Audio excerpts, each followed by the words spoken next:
প্রিয় দর্শক আসসালামু আলাইকুম। তো আপনাদেরকে চলনবিল এক্সপ্রেস নিউজে আপনাদেরকে স্বাগতম।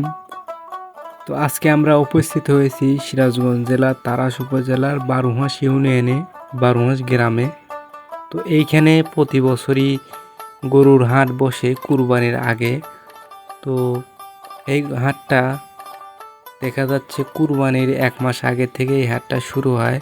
তো আপনারা এই হাটে আপনারা গরু নিতে পারবেন। হাটটা লাগে হচ্ছে আপনার সোমবার আর শুক্রবার। তো খুবই জমজমাট হয় এই ঈদের সিজনে। তো আপনারা এইখান থেকে ছোট বড় সকল ধরনের গরুই পাবেন এইখান থেকে। আপনি আপনার সাধ্যের মধ্যে আপনারা এইখান থেকে গরু ক্রয় অথবা বিক্রয় করে নিয়ে যেতে পারবেন। হ্যাঁ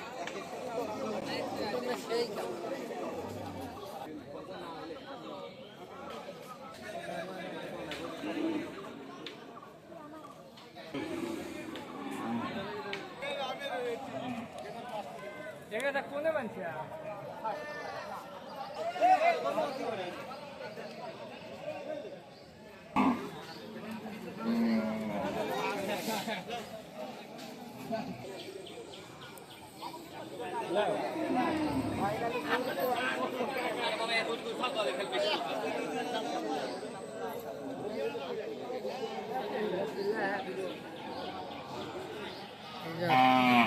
আসসালাম